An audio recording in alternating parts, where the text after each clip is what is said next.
स्वाति में हमारे सुशीला किरण के गीत में आप लोग का बहुत बहुत स्वागत करते हैं, वेलकम करते हैं और अभिनंदन करते हैं। आज आप लोगों को एक बहुत सुंदर माता जी का गीत सुनाने जा रहे हैं। कैसा लगेगा कमेंट करके जरूर बताइएगा और लास्ट तक जरूर सुनिएगा।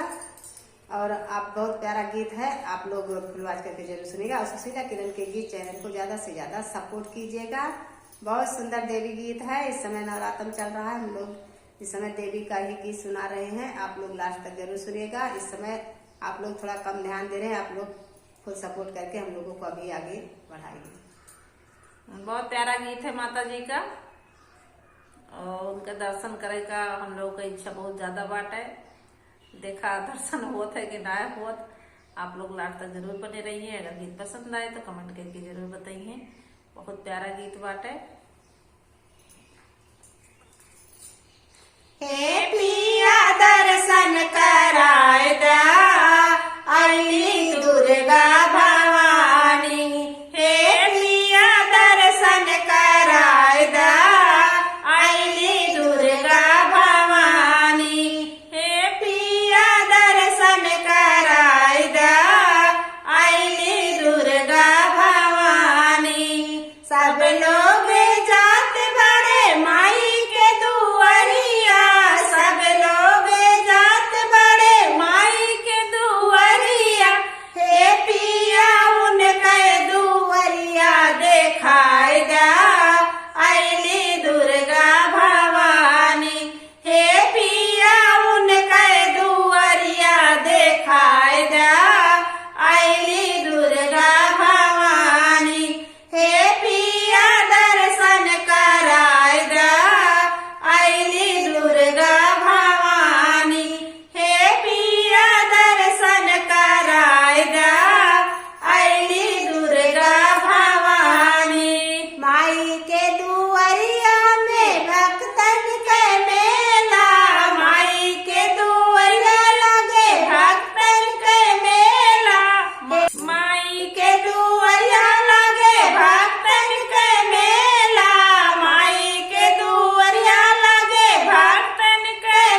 देखाय द आईली दुर्गा भवानी।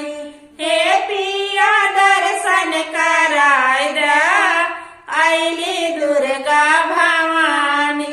हे पिया दर्शन कराय द आईली दुर्गा भवानी। हेलो साथियों, देवी गीत आप लोगों को जैसा लगेगा कमेंट बॉक्स में जरूर बताना।